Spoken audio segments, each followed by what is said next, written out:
What does it mean when a tax deed is redeemed? Great subject. Let's dig into it.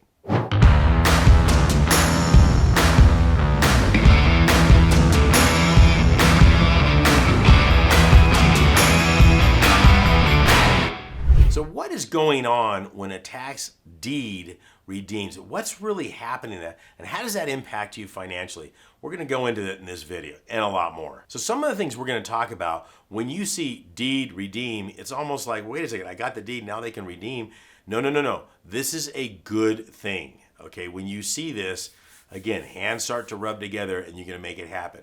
So we're going to talk about why you need to look at this and why the redeemable deed, say that 10 times, is a great thing. The very end of this video, I'm going to show you how, without even being involved in the sale, you can make big money on this because it's a redeemable deed. All of this and a lot more. But you know the drill. If you have a question, just type it out to me. Comment, question, consideration, whatever you got. I love answering those questions. Obviously, hit subscribe and do all the other stuff.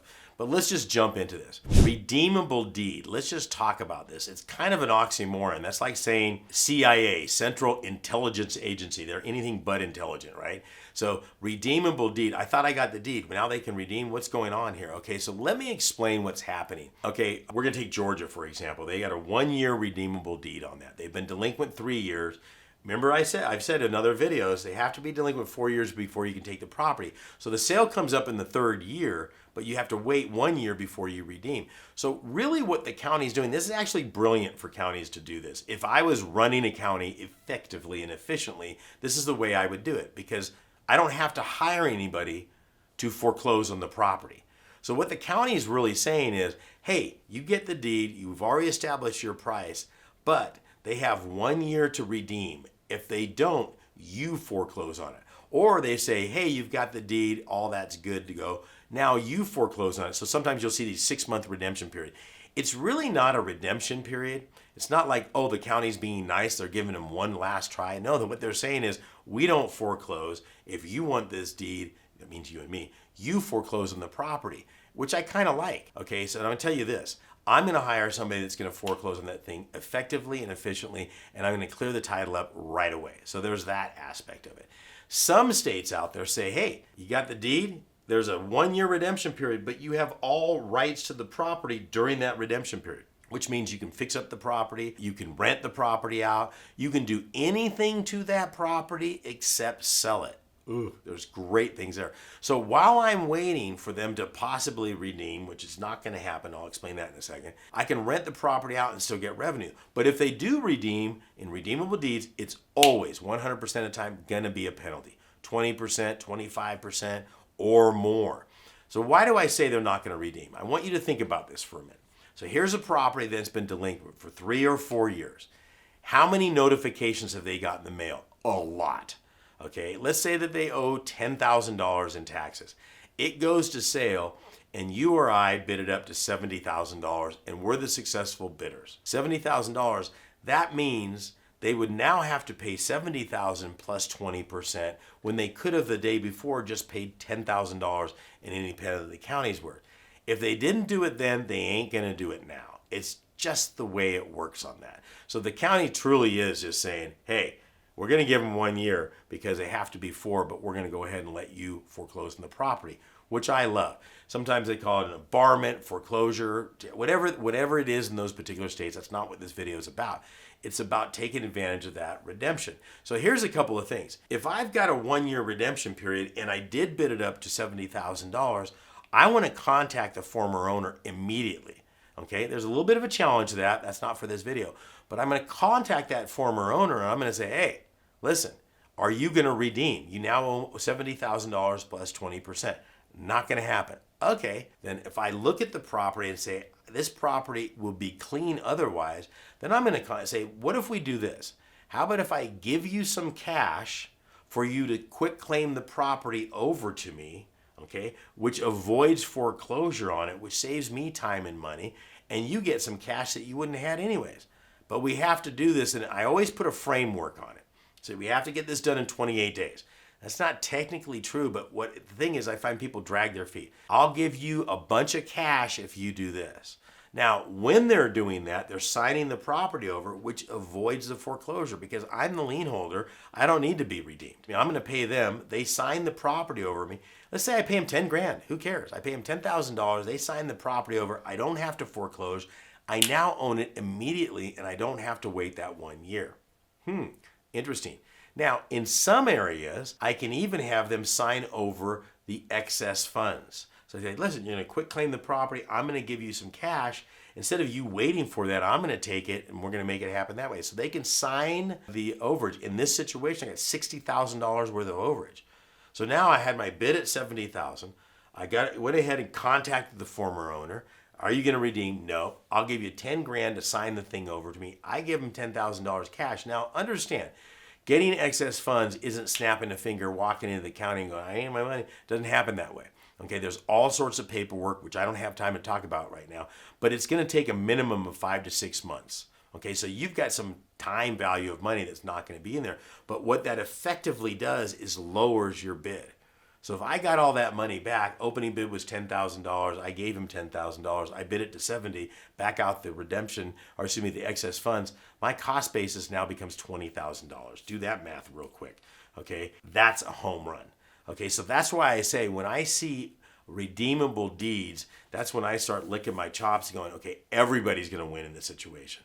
Because this person that didn't have any money is going to be able to get some money from me. I'm going to get the property a lot quicker, get it fixed up, put it back on the roll. The county, of course, they get taken care of, and everybody's a win-win situation. So that's what you're looking at when you're looking at a redeemable deed, okay? So when you're looking at that and saying, oh gosh, I have to wait, you go, wait a second.